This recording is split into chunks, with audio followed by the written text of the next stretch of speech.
According to the cleaner, I think we are live, man.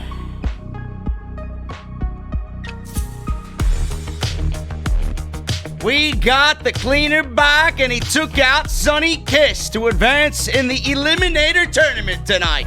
Oh my God, was it beautiful?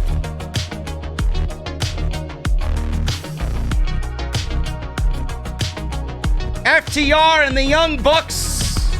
It's happening, folks. It's happening at Full Gear. Two of the best tag teams on this planet are going to show you and every clown in WWE that tag team wrestling is alive and well. Britt Baker looked good tonight. I'm sure Jesse doesn't want to hear that. We'll talk about it, though. And we'll annoy the ever-living shit out of him.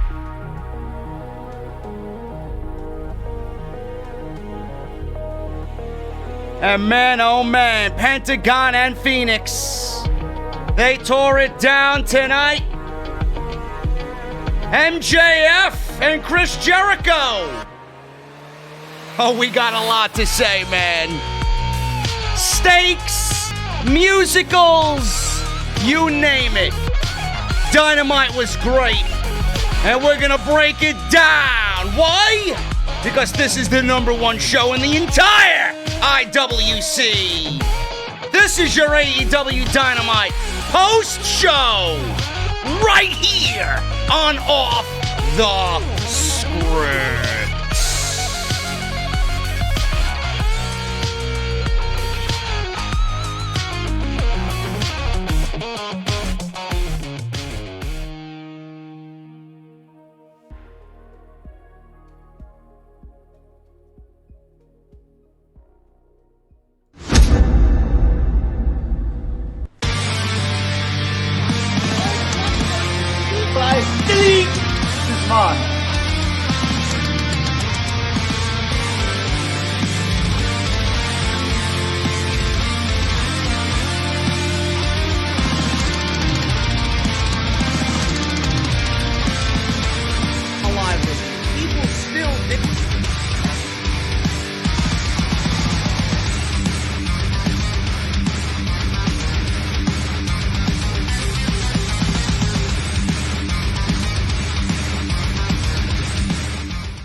What is going on, guys? Thank you so very much for joining us right here on the AEW Dynamite Post Show. This is Off the Script. Bro, you really hate me? Really? Come on, man. I seen that comment. What the fuck, dude? We're going to talk about it. We're going to talk about it. This was a very, very good Dynamite show tonight. A lot happened.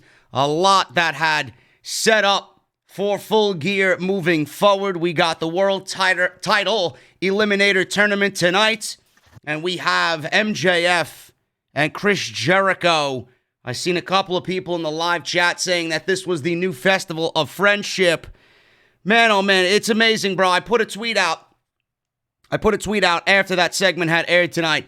It's amazing that two men like MJF and Chris Jericho can sit down for a steak dinner and their preferences on steak going back and forth, trying to outdo one another. And then them breaking out into a Broadway musical was better than any content Monday Night Raw had delivered all month. It's unbelievable. It's unbelievable. No thoughts on that. I thought you were still going. I thought you were going to agree with me, man. I thought you were still going. I'm still mad about the Britt Baker. Oh, my God. Folks, look, this guy. This guy's such a super fan, man. We embarrassed him tonight. God damn it.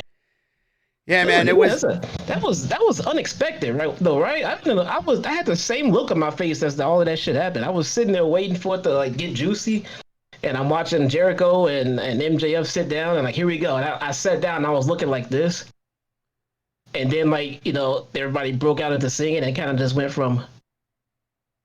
Yeah, it took an unexpected turn. I thought we were legitimately going to get them discussing business, and then they broke out into a Broadway musical number with several dancers, can-can dancers behind them. I don't know where they were. They were probably still in Daly's place, but it was entertaining to say the least. And I love what they do. I think their on-screen presence together is absolutely phenomenal. And I thought what they did tonight was great. Anybody sitting at home saying, I knew that this segment was going to go just like this is the biggest liar on the planet. No, nobody predicted that tonight. I don't think there's anybody out there that predicted that. No, didn't see that shit coming. I can tell you that much. Well, we didn't see Sonny Kiss entering the tournament tonight and us getting an unbelievable entrance by Kenny Omega, who, according to JR, is reinventing himself. He's just going back to his roots. The cleaner is back, and I'm happy to see that. He took care of Sonny Kiss tonight in about 13 seconds with a one-winged angel. And what do you think of Kenny's new direction finally on AEW television? For all the geeks out there that have cried, oh, when are we getting the old New Japan Kenny Omega? Now we're going to get him. Now I want to see what you guys have to say. What do you think of us finally getting the cleaner on American television on AEW Dynamite and him just going through this transformation? And from what I can tell, that's the next guy in line to be the AEW champion. Yeah, I don't know how much full cleaner he's gonna go. You know, it's yet to be seen in the next upcoming few weeks. We'll see. But man, I don't think I've ever seen anybody turn heel just from an entrance alone. Just from an entrance. Before he even got to the ring, I'm sitting there like, I think Kenny just turned heel. It took Justin Roberts about 45 minutes to finish his accolades when his introduction went through. Yeah, that was a little too much. That was very heelish for sure. That was great. I'm sitting there like, there's no way babyface Kenny approved this shit. This guy's a heel. Yeah. For sure.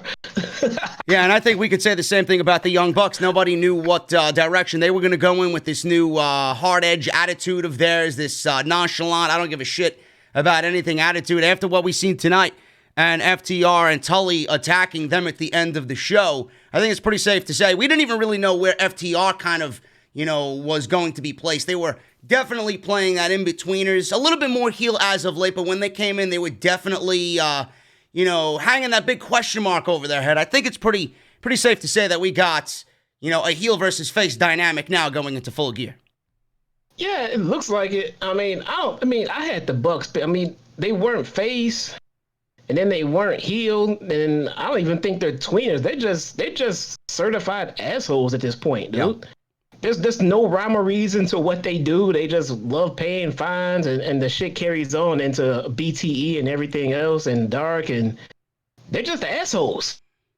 I don't know. Are they supposed to be baby faces now? Does getting beat up make you the baby face? Because they could go back and super kick another announcer next week and be back to assholes again. Well, I don't know. They had a 3-on-1 disadvantage on them tonight, so I would assume, them going into that match with FTR Full Gear, that makes them the baby faces. Right? It's nothing. There's nothing wrong being an asshole. How am I supposed to feel bad for a couple of guys for getting a 3-on-2 beatdown after they super kicked non-wrestling talent all month? I don't know, man. I don't have any answers to that. I don't know. An asshole's an asshole. You could be a good asshole. There's bad assholes. They're just assholes, dude. An asshole's an asshole. Well, there's a lot of people out there that genuinely love the Young Bucks. So I think we're definitely getting a heel versus face dynamic going into that match at Full Gear for the AEW Tag Team Titles. Yeah. We will. I mean, the FTR can't play babyface, man. They just cannot at this point. No. They should never be babyface at all. They fall into that category where I can't see them playing babyface whatsoever. They probably could do it, but they won't.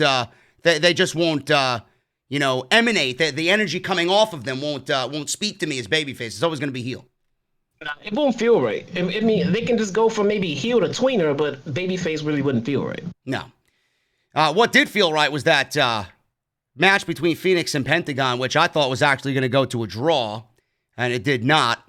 And last week, legitimately, we were talking about possibilities about the tournament. We were kind of fantasy booking the tournament. Does Colt Cabana stay in the tournament? Does Brody Lee enter the tournament?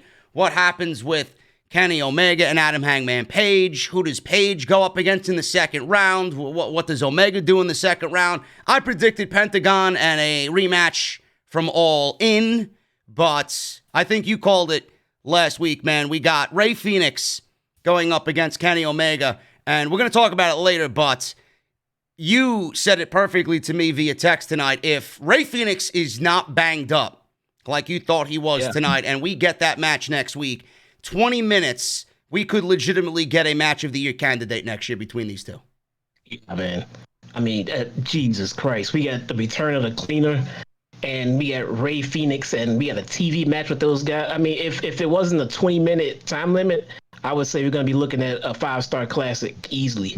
Yeah. I mean, that term is thrown around a lot, but I was going to guarantee you Meltzer gave this next match 5 stars. Listen, man, you know, a lot of people, like I mentioned before, a lot of people are asking, what was the New Japan version of Kenny Omega? Right? And Disco Inferno, that fucking geek out there saying that, you know, the American fans aren't really gravitating towards Kenny Omega. Where's the 5-star guy? What happened? We're going to get one next week. Guy comes out with a brand new fucking, you know, very cocky entrance. He's got all these accolades listed to everybody by Justin Roberts, and he's going right into a 5-star match in this very tournament on his way to the AEW title. I don't know what more people want. Why does anybody listen to Disco and fucking Inferno? I had no idea he was even talking. What the fuck? Who cares about? Oh, man, I don't know. Disco Inferno says. Like, I was watching tonight's Dynamite and said, man, this is going to be great. I wonder what Disco Inferno thinks. Disco Inferno, man. Man, I was just... I don't know. Let me be careful. I don't want to fall out of my fucking chair. Hey, listen. Listen, there's not going to be any people falling out of chairs tonight. Ooh, boy. Yeah, I know. You don't want to do that now, do we? No, well, listen, there's nobody as bad as Braun Strowman on this show, so I'm not going to be falling out of my fucking chair. Anyway, Phoenix and Pentagon, great match. We'll go over that. And Jungle Boy Wardlow rounded out the tournament. And we got a lot to talk about as far as news as well in AEW. Got some news on Cody Rhodes finally diving deep into the new hour of Dynamite that's going to be coming before the end of the year, he says. So that's little information, but we definitely have another 2 months to go before we see a new hour of AEW television on TNT. At some point, we'll go over that and what I think that really is, just based on where the information is coming from Cody Rhodes. I also got news on AEW. Nick Jackson talking about the AEW Blood and Guts match. A lot of people have been asking if that's going to be in the cards still after the original plans got canceled. And Nick Jackson did mention something very interesting about the Blood and Guts match. And we also got news on Ben Carter. According to Miro, Ben Carter is no longer with AEW. And we will go over that and discuss that as well right here on the post show for Dynamite on Off the Script. I just seen Hoot Media in the chat say that we are number one and we're blowing everybody away. Thank you, Hoot Media. I didn't even have to say anything. And you're already getting the analytics out there for everybody in the chat. Thank you guys for making us your one-stop shop here on Wednesday night for all your AEW needs. We got people still filtering on in here. We got close to 1,000 already.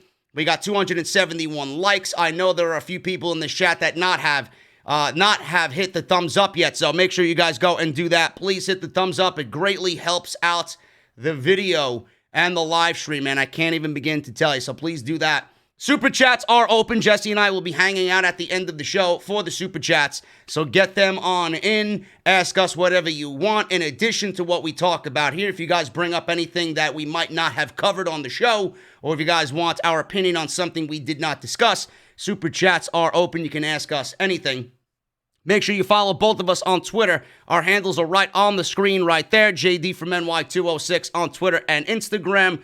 I would really appreciate that. I didn't really do much live tweeting tonight because I was genuinely enjoying a beer and I was watching the show tonight. So thank you to those who did tweet with me tonight in the few tweets that I did put out. Make sure you guys go and check out all the other videos that you might have missed. A very epic Monday Night Raw review where my chair is half broken and we make fun of Braun Strowman and all the bad creative decisions that happened on the season premiere of Monday Night Raw. Excellent stuff there. Broke it down like nobody else. Link for that is down in the description of this very video. Off the Script Extra going live tomorrow. Already recorded, already in the can. And we're going to talk about The Undertaker. WWE is building the entire Survivor Series around the 30th anniversary of The Undertaker. So I give my thoughts on that. And WWE being investigated for being a COVID-19 hotspot in the Orlando area. So I do go over all that information on a very, very good off-the-script extra tomorrow, about 28 minutes long. So make sure you guys go and check that out tomorrow around 1 p.m. Eastern Standard Time. If you want to support the show, as always, patreon.com/JD from NY206. Go and get your masks, your face coverings, mouthmasker.com/OTS. Go and get your t-shirts. As always, that is bonfire.com. Link for that will be in the description as well. Go and get your new JD merchandise now available exclusively on bonfire.com.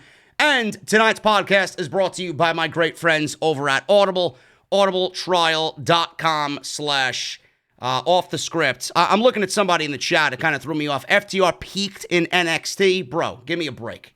They died in WWE. They did not peak in NXT. I think they are on their way to doing bigger and better things in AEW. But we'll go over that in just a little bit. audibletrial.com/off the script. Go and get your free audio book and 30 days free of their service. Great way to support the show. Jesse, let's go over this Dynamite news. We got not an extra hour of Dynamite. Cody has made that very well known to everybody, but new AEW programming will be presenting itself soon as far as an additional hour. Now, he did an interview with TV Insider to discuss a wide range of topics, and Rhodes was asked what he thinks and what he expects to see out of the promotion now that it's in its second full year on TNT. There's been talk about adding an extra hour of programming by All Elite Wrestling on a Turner network. We don't know if it's going to be TNT. We don't know if it's going to be TBS. But it's been reported that this new programming is expected to be announced and perhaps even air before the end of the year. Now, again, to be clear, this is not Dynamite going the Monday Night Raw route. They would never do something so detrimental to their show. They're not adding a third hour to Dynamite. That would absolutely kill the entire vibe of the show. And that's exactly what's killed Monday Night Raw for the last 9 years. Instead, Dynamite will remain a 2-hour show, while Dark will continue to be a 1-hour show on YouTube. Now, this is a whole new show, and one that Rhodes seems to believe will present itself soon. He says this, and I quote, "We have to move from novelty to commodity. One thing we've continued to do is recruit. People wonder why we're recruiting when we only have this 2-hour bullseye to hit. We know that this third hour is going to present itself soon, and I don't mean a third hour of Dynamite. I mean a separate hour on a Warner Media network. We'll be able to diversify and freshen up the content on a regular basis," end quote. Now, I know you told me earlier today, Jesse, that Dark is actually becoming more of a place where we're starting to see storylines play out. And when you told me that, and I did my research to get this news ready for the podcast tonight, I kind of pieced that together with what you told me. I think what we're seeing now is Dark kind of getting a little bit more serious because they're actually planning to unveil this, and they're getting this show ready, and everything's going to kind of piece itself together in the AEW universe.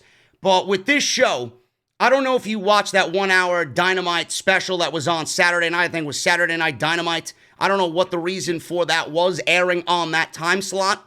But I do think that Cody Rhodes is such an old school head that we're not getting AEW with additional programming on a Thursday or a Tuesday or on any other day that is, not taken up by a WWE program. I do think we're getting a Saturday Night Dynamite, and I do think we're going to go back to the old WCW Saturday nights. I remember watching it when I was at my grandma's house. I remember watching that late at night when I spent the night over my grandma's house as a young kid, watching that on TBS. I think that's exactly what we're getting. I think we're getting a throwback to WCW Saturday Night with AEW. Yeah, me too. That probably makes a little sense. Wasn't that show right after like a ball game, a playoff game, or something like that? I think so. Yeah. Yeah. I think the reason for that show that day, that particular moment, was just to get the lead in from that game. Yeah. You're right. Yep. You get millions of viewers in from, watching live sports, and the game is over. Now you got some live wrestling on TV. You can attract some of those people over to Wednesday nights. So I think that was the reason for that. As far as Dark goes, Man, I don't think Dark has been, about an hour in a long goddamn time, man. Dark is easily a good hour and 45 minutes. It used to be about 45 minutes. The last couple of weeks, it was an hour and 45. This week, it was 2 damn hours. I had to split it into 2 days. I mean, it'd be easy to say, oh, okay, it's 2 hours and it's all trash. I'm not watching this shit. So I started watching it and I'm like, all right, I don't feel like watching this shit. But the shit starts getting compelling. It's gradually getting good. I mean, they've got storylines that are playing out, stuff that's unfolding. You see that they started playing clips from Dark on Dynamite. And I've been asking for that for a very long time. I'm like, why do I see something happening on Dynamite and then you don't tell me where the beginning stages of this storyline came from? And we seen that tonight when Butcher and Blade came out with Ali in the main event. And I texted you, I'm like, okay, I like this. And now finally they look complete and they gave you a synopsis of how this came about. Look, it happened on Dark. She left QT Marshall. Eddie Kingston, coaxed her away from the Nightmare family. Great. That's all I want. Yeah. I think that's important. I think when important shit goes down on Dark, every now and then you'll get some people to say, there's no wrestling on fucking, on Thursdays or whatever. On Tuesdays, let me see what's going on Dark. Turn on some fucking wrestling on Tuesday nights, and there you go. I mean, shit is happening. Yeah. I'm that overt of a wrestling fan. I like watching to see what's happening next on Dynamite. Like I watch Dark, and every damn week I text you and let you know that this person's getting called up. They're getting ready to push this person. This is getting ready to go down. They're high on this person because they tell you right there on Dark. They literally say this person's undefeated. This person has a great record. I don't know. He might get a push soon. And the next fucking night, he's on Dynamite, Same thing with Red Velvet. She was jobbing 1 week, and next week she was on Dark, and the next week she's getting her own jobber match. She was on Dynamite, then she's getting her own jobber match on Dark. Well, yeah, I mean, listen, I like the work that they've done there, and I like the overall meaning of what Dark brings to the table. And the fact that it's 2 hours, I can only assume, and this is just me just thinking out loud here, when you told me earlier that AEW Dark was almost 2 hours this week, they're grooming talent. And they're using it not only to give people opportunities that, might not get on a Dynamite show because they got so much other storylines to push on the regular show. They're pushing storylines there. They're giving people opportunities. And they're also using it as a breeding ground to find new talent so that they can actually have people for this Saturday night show possibly, this extra hour of AEW television, and they actually can round out what they have during the week. It'll be Dark for, finding opportunities for people and giving people a chance. Then we got Dynamite, which is the center of the entire show, the entire company. It's the spotlight on Dynamite. And then you got AEW Saturday Night, where you might see some of the secondary and third level storylines play out that might not necessarily fit on a Dynamite, but you got to wait till Saturday to figure all that stuff out. I like the way that they're building each show, and I like how, they're giving a level of importance to each, and you can see that just by what's on those shows. I mean, Dark has gotten to be so long, and the thing is, they're not under any kind of time constraints, so they don't really care about what they need to put on. And it could probably easily be cut. Like I said, it's 2 hours long with no commercials. Yeah. None, but all the jobbers get entrances, and they get time to get their shit off, and they get time to get themselves over for a little bit before they eat the pin and look at the lights. But it's not like in other places where you just go out there, stand there, get beat up, and leave. You get a chance to build and that's what AEW does for the indie scene. These guys get on any kind of AEW production, get their name out there, get their finishers out there, and then go back to the indie scene and make more money. Yeah. No. But the thing with that WCW Saturday Night correlation to AEW, I do think that's where they're going. You watch Dark every week. What are the views every week for AEW Dark? Well, after the fact, when it's up for a couple of days on YouTube, what are they looking at as far as total viewership goes? It's got to be in like the 200, 300, 400,000 range at the end of those 48 hours on YouTube.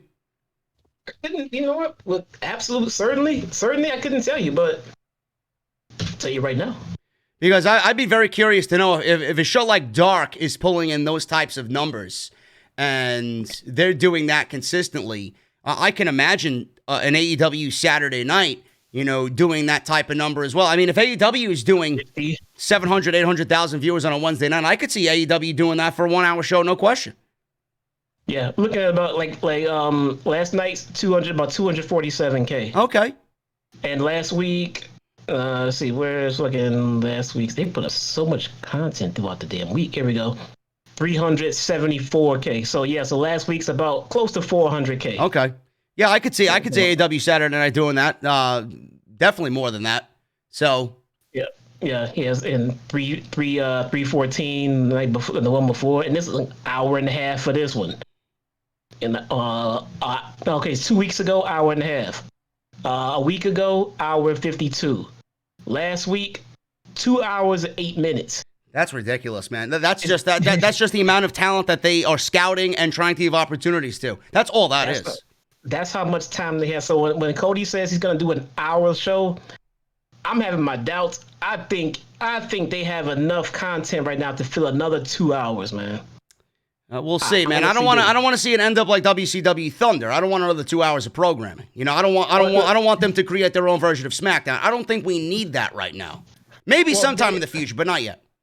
They have so much talent that they're putting out. That's how when I tell you, hey, look out for this person, they're fucking 13-3. Like, where'd they get 13? They did 13 dark matches. Yeah. Shawn Spears is like 13-3 in AEW this year. How many times have you seen him wrestle? On TV, I don't think we've seen him in months. 13-3. That's crazy. I mean, so they've got talent to be on TV. They just need a platform for it. It's like we always said, you can't put everybody on TV every week. No. That's how some of these storylines tend to stay fresh, because we don't have time to see everybody every week. But if they make another show and make it 2 hours, if anything, they can offset some of that content they're putting on Dark and maybe get Dark back to 45 minutes or so. But Dark is getting longer every week. It is over 2 hours as of this week for the first time. Well, that's going to happen in the next coming months, so we might have an additional hour of programming added to the AEW family. We will obviously keep you guys updated on all of that as we get closer to the end of the year, which will be here before you know it. Now, Nick Jackson mentioned something about what I have been very interested in, and that is AEW's version of War Games. This is AEW Blood and Guts. It was supposed to be the Inner Circle versus the Elite in AEW's version of War Games. Now, this was an interview with Nick Jackson with 411 Mania, and both Matt and Nick Jackson, I'm sorry, not just Nick Jackson, both Matt and Nick Jackson spoke about the match being postponed due to the coronavirus, COVID-19. When fans were upset at its cancellation, we haven't heard anything about the match coming back. And now they talked about when fans can expect to see that back in the plans for AEW. He noted that it's tough to say when it will exactly happen, as they have a lot planned for the future, which is something you won't hear out of WWE Creative. But he says this about the Blood and Guts match, and I quote, "We spent a lot of money building that structure, but the good thing about it is that at least we now own it. And we have it. So we can pull the trigger on that match any time we want. I feel like we're saving that for fans. I think that's the biggest reason why we haven't done it, and that is the biggest thing that changed, not having that match. Because if you look at it, the build-up to that match was so strong, and our ratings were going up, and it was looking like we were going to have above 1 million for that show, which probably they would have, and probably would have had that, but we can't control what is going on around the world, so I think that was probably the biggest change, not doing that cage match. And that's exactly what we've discussed several times about this, Jesse. They're going to wait for fans, and it probably doesn't fit into the plans right now. They could definitely fit it into the plans if they want, but I think keeping it on the back burner now that they own it and having it in a live atmosphere with live human beings there, I think that's the best way to go about it, because that is going to be a special night. It was going to be a special night in New Jersey when that was going to take place. I can't wait to see what they do and unveil their version of War Games. What do you think? It's probably the best idea for it. I mean, they want to give it the absolute best chance it has to get over, when it debuts. So it'd probably be the best idea to wait for fans. I mean, they don't have to wait too long. They can go full capacity when they're ready to do it under their own personal guidelines. So yeah, we'll see. It's going to be exciting. We can probably fantasy book a blood and guts match, but we don't know if that actually fits into the plans that the Young Bucks have for the future of AEW television. So we will have to wait and see, but it's there. And I guarantee you we will see it eventually on Dynamite. Now, somebody that a lot of people that watch Dark have been talking about is Ben Carter. Now, we didn't mention this last week. I had it in the notes, I had it in the news, and I just forgot to talk about it. But I didn't really think it was going to end up being a situation like we got now. I figured that Ben Carter would have signed with AEW. They gave him a start there and got his stock on the rise on Dark, and he had that great match with Lee Johnson that everybody was talking about. Now we got Miro on Twitch talking to his followers and subscribers on Twitch. Miro said on a Twitch stream last Friday that Ben Carter was on his way to the dark side, is what he said. He said this, and I quote, "We lost Ben Carter. Ben Carter is lost." Now, if you just tuned into the stream and you heard him say that, no, he is not deceased. He is just on his way to WWE. He's going to the dark side. Good luck to Ben Carter. All the best to him. I was really impressed with his stuff. End quote. Now, we haven't heard anything from WWE. We haven't heard anything from Ben Carter, and I don't think we will, because when something like that usually happens, WWE likes to keep it under wraps. But the news was that Triple H and William Regal and all of NXT management were looking at Ben Carter. I'm assuming that they watched Dark and they seen the work that the kid can do on Dark. They put out the feelers out there and they weaseled themselves into possibly snagging Ben Carter. Now, I know I did some research on it. Ben Carter has always wanted to work with the WWE. It's been a lifelong dream. It's just like any baseball player, young and up and coming, wanting to play for the goddamn Yankees. It's always a dream come true to put on the pinstripes. That was his dream come true, to work with the WWE. Now, I don't see what the rush is to get into WWE. I say this all the fucking time to every independent worker out there, and I'm going to tell it to you now because there may be somebody watching this that we don't know of. There are several people that know what we do here on the show that may work for an AEW. I mean, we were shown a clip of Drake Maverick watching our show, so I know somebody out there is watching. I don't know why you're a Ben Carter and you're 22, 23 years old, and you want to jump immediately to the WWE, and you want to jump into the fucking big pool, the big adult pool, by bypassing the little kiddie pool first. I don't really understand that. My mentality is, now you all know how I feel about WWE. I think they're crooked. I think they're fucking garbage. But I'm never going to stop anybody from achieving their dream, because that's one of the greatest things about this country. Go out there and fucking make a name for yourself and make yourself money. I'm never going to tell anybody not to do that. I've done it here with this show and this podcast. I took a chance on myself and it paid off. Ben Carter took a chance on himself and now it's paying off. Now he's going to be making himself some money. Great. But I don't know why you wanted to jump immediately when the ceiling for somebody like that in WWE is so incredibly low. Why didn't you build your stock up with an AEW or a Ring of Honor or somewhere else? New Japan, get yourself a nice little resume for yourself and then make yourself more money. Why are you immediately jumping into the fucking ocean filled with sharks? I don't really understand that. But he's making himself some money. Great. And the X factor here, Jesse, is that he was trained by Seth Rollins. We don't know if Seth Rollins put in a good word. We don't know if Seth Rollins put in a word to Ben Carter. Hey, man, come over to this side. We got all this waiting for you over here. You're too good not to be successful here in WWE. Fuck those other guys. But what do you think about this Ben Carter situation? Do you think it's too early for him to possibly join the WWE? And you think it would have been better off for him to do something on the indies first for a couple of years and then possibly think about that? I mean, no disrespect to Ben Carter, but I don't think he None at all. He doesn't matter. I don't even know why we're talking about this. I mean, the guy is literally a no-name. Now, I've seen him go. He looks like he has the potential to make a big name for himself. So I can see that. I can see talent when it's in the ring, man. I'm not an idiot. But if he goes to WWE, will they have the persistence and the energy and the time and the investment in his character to make him a big star? No. No, they won't. Nobody, I don't think anybody in this chat, anybody listening right now thinks that Carter is going to go to WWE, become a big star, and stay a big star. He'll be lucky if he gets one good isolated push. Yeah. Maybe. And from what I can see, he still needs some seasoning. He still needs some marinating. So there's that. You have to wait for that. And then if he gets good in NXT, what do we know? What do we know from the past? Vince is going to notice him, yank him up on the main roster prematurely, bury him, and put him in catering. That's exactly what's going to happen. He's going to make himself a name in NXT, but that's the extent of it. He ain't going anywhere after that. Yeah, and again, it is no knock on him, anything he can do or potentially could do later in his career.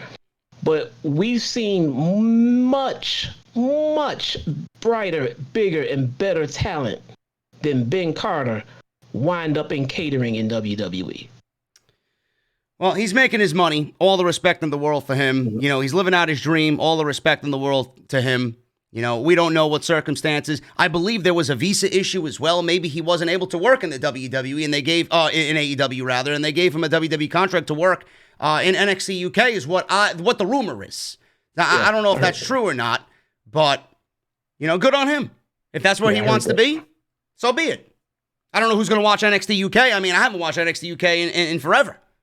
But to make a name for yourself, I think AEW would have been the stage to do that. Yeah, NXT UK has become the level you go to where you can't even make it up to NXT yet. Yeah, that's exactly what it is. So I don't know.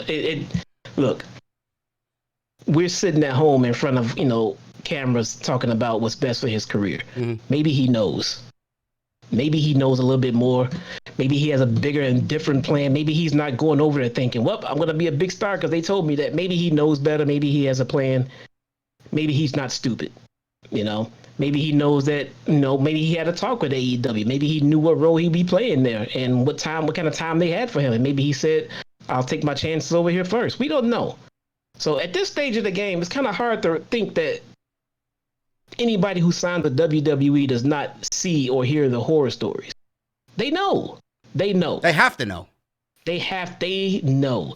So when you go there and then start crying and complaining about how you're being treated, I don't want to hear it. I don't want to hear it. You had the option to pick either one, and you went somewhere where you knew you were going to get buried, and you got buried, and now you're crying for help. I don't want to hear it. So maybe this was his plan for a reason we don't know about. Again, people say if he's that young and if he's that green, maybe a good 5 years in the WWE will build his stock over in AEW. Who knows? Well, we'll see. It's not confirmed by any means yet. We have no confirmation from WWE, NXT in any shape or form.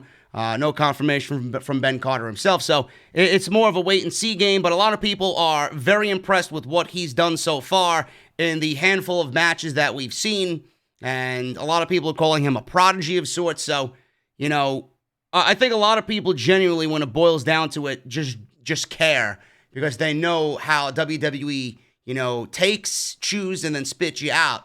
They want you because they want to keep you away from other opportunities, other places, but they don't have any plans to use you. That's why everybody is so adamant about something like this, because they see the potential and they don't want another talent to join the dark side, like Miro said, and get chewed up and spit out. We all care. That's what the entire situation is at the end of the day.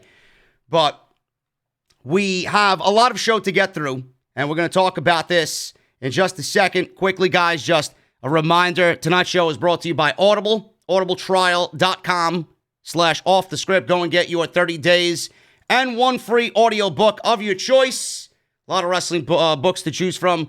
A lot of wrestling books on there, actually. Over 200,000 books in general to choose from. And it's a great way to support Audible. I got mine. There you go. See, Jesse's got his. audibletrial.com my pre-order /offthescript. Go and get your 30 days and audiobook today on us, right here on the Dynamite Post Show for Off the Script. Wardlow versus Jungle Boy opened the show. We got entrances for both. This is the start of the world title, the AEW World Title Eliminator Tournament. And I was actually looking forward to this match because, we haven't seen Wardlow in a competitive aspect in a few weeks now. And he's somebody that I definitely have my eye on. But with Wardlow and Jungle Boy, this is a play off of the feud with MJF, and Jungle Boy and Wardlow was a part of that, and we got Luchasaurus there as well. But these two, Jesse, worked incredibly well together for the 10 minutes that was this opening round match. Wardlow looked very impressive, very good outing for him. Jungle Boy worked very well with a guy almost 3 times his size. Really good stuff here by these two. Clearly the right winner in Wardlow, even though I was kind of pulling for an upset of Jungle Boy over Wardlow because I was very curious to see what that would do in a match against Adam Hangman Page in the second round. But what'd you think of Wardlow's performance? What'd you think of Jungle Boy working with somebody like Wardlow? I thought they did very well for themselves. Yeah, I think the match was perfect for the spot it was put in, and I think it did what it needed to do. As far as making Wardlow look like a beast and everything else, and I think a lot of that might have been attributed to Jungle Boy and the big man, little guy dynamic as well, because Jungle Boy can bump for him, make him look like a beast, and Wardlow knows what he's doing in the ring, so it all flowed well. Yeah, and there was a spot in this match, like you just mentioned, he did really sell, did Jungle Boy for Wardlow. There was a nasty clothesline at one point in this match where Jungle Boy did a flip bump, leading to a near fall. Almost took his head off there. Wardlow then set up for a slam off the top rope, but Jungle Boy elbowed him in the jaw, made a babyface comeback, landing a top rope drop kick to Wardlow's back, which looked very good. Wardlow then spilled out to the ringside area. Jungle Boy dove at him, knocked him from behind into the barricade outside. And back in the ring, eventually, Jungle Boy landed a top rope double knee to Wardlow's chest for a near fall, meteor of sorts. Jungle Boy went for a diving DDT on the ramp, but Wardlow caught him and gave him an F10 in the ring. He took his time getting back into the ring, kind of just looking at what to do next, and then he delivered a released spinning windmill. I don't know what he calls that, but that's his finishing move. I guess that's another version of his take on the F5, I think, from Brock Lesnar, but he spun Jungle Boy around, and that was pretty much it. Wardlow wins in 9 minutes. He advances to the semifinals, and we got Wardlow showcasing himself pretty decently without any assistance at all from MJF. Really good stuff here. It is. I'm kind of worried that Wardlow and guys like Wardlow and Brian Cage and, just these guys are just all going to get lumped together in big muscle men guys which one of these guys are going to rise up and stand out from the rest? I don't know. It's anybody's game, honestly. They just kind of all mesh together if you really think about it, man. It really is anybody's. Anybody could take that ball and run with it. Between Lance Archer, Brian Cage, Wardlow, these big muscle-bound dudes, who they all like they can form their own. Well, in WWE, they have their own, pretty much their own division for the title, FTW title. So you get 3-4 people. That's a division, right?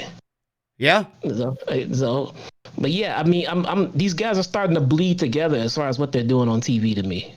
Maybe not Cage as much because he's always next to Taz and Ricky Starks, but man, Lance Archer and they're just all the same guys, man. They need to stand out and look a little bit differently from each other. Well, what about who has the most upside to you? I know you're talking about all the big guys. You got the Brian Cages and the Lance Archers and the Luchasauruses and the Wardlows here, the Will Hobbs, right? Who's got the most upside here out of all the big guys that AEW has on their roster? I know Lance Archer is definitely a standout, but he's in his 40s and he still has a ton of gas left in the tank. I love what they've done with him, even though some people might not agree with that. Brian Cage, to me, seems lost in the shuffle. I don't know what the fuck they're doing with Brian Cage. I think Brian Cage should be doing a lot more than what he's doing now. But maybe there's a plan in place for him. Luchasaurus, I want, and you, I know, want that, with Jungle Boy and Luchasaurus to be built up as top contenders in 2021 for those tag team titles. That's where their place is. Before you start talking about a Jungle Boy singles push or a Luchasaurus singles push, that's their first stop, the tag team championships. Will Hobbs, we don't know anything about Will Hobbs. I'm open to seeing what he's got, but to me, the one with the most upside, because he's an athletic freak and he's just got the look. He's very good in the ring for somebody that I didn't have any idea who the fuck he was before he came into AEW. I think the most upside is coming from Wardlow. I think he is going to be their next big thing. He's going to be their Batista. I'm going to say Wardlow reminds me of Batista. Yeah. But without the charisma. Well, no, we didn't have an opportunity to see that yet. Maybe that's going to eventually come. We will. We know. Put it like this. If Wardlow was hiding a big bag of charisma, would they be keeping a microphone away from him?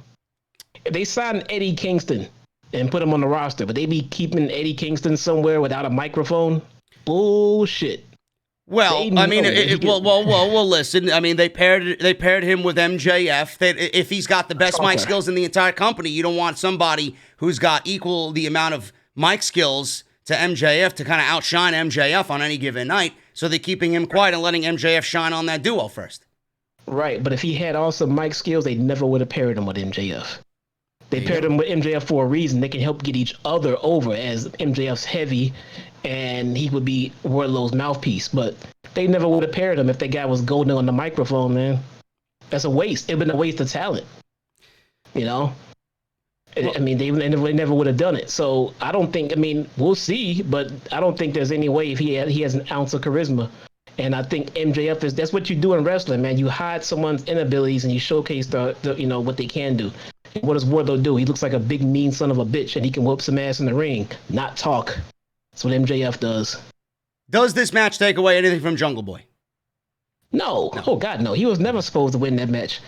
You know, they could have had it go a little bit longer, you know, closer to the time limit and make it. I mean, but look, I'm nitpicking, all right? But Jungle Boy didn't lose. He didn't lose anything. He looked perfectly fine. Jungle Boy is Jungle Boy. He's supposed to be a tag team specialist anyway. So they're fine. I mean, they just need him to make Wardlow look good, and he did just that. You know, he bumped like hell for him. That's pretty good. Yeah, the only reason why I asked is because I know there's probably some people out there that haven't vocalized it, but they might be thinking, oh, Jungle Boy should have won. He's got the more upside compared to Wardlow. He's been given more TV time than Wardlow from an in-ring aspect. Why didn't they have, Jungle Boy go over? The right guy won. The right guy won, especially if you're looking. The match between the match between Jungle Boy and Adam Page would have been very interesting. But I think two big hosses in there and being in the ring with Adam Page is even going to further advance Wardlow. So even if he loses, he's going to be advanced as far as moving on up. Just being in the ring with Page and working a great match with Page next week. Fine. No, guys, this is how you book a tournament. You find out what you want from the tournament as far as the ending. And then you book backwards and you create and you move on other storylines in the tournament. So each match from the bottom up should tell a different story and branch out into everybody's individual stories as it continues to tell the story up to the end, which looks like Kenny and Paige. So, well, it's going to be interesting. I agree with you. I don't think this match takes anything away from Jungle Boy. I'm very much looking forward to seeing what Wardlow could do in there with somebody a little bit bigger, like an Adam Hangman Page, just equally as athletic compared to himself. And it's going to be a very good match. Can't wait to see what they do. Kenny Omega. Kenny Omega is now undertaking a slight change. Not really a change, but we're getting the 5-star machine, the 5-star bout machine, Kenny Omega. We're getting the cleaner back. He came out with a huge, over-the-top entrance, something that you would see at a pay-per-view. Justin Roberts listed Omega's resume, high points including breaking Meltzer's 5-star scale, which you would never hear on WWE television, being PWI 500, number 1 in the entire world. He even bragged about how fluent he is in Japanese, that he sometimes translates for Michael Nakazawa. So that was great. And then there were female dancers on stage wearing bikinis, and they were waving brooms in the air and using the brooms to sweep up the floor while Kenny Omega made his entrance. And everybody on the commentary team was like, wow. And Raw said, and I quote, Jim Ross said, "It's almost like Kenny is saying, I'm reinventing myself again, and this is my coming out party.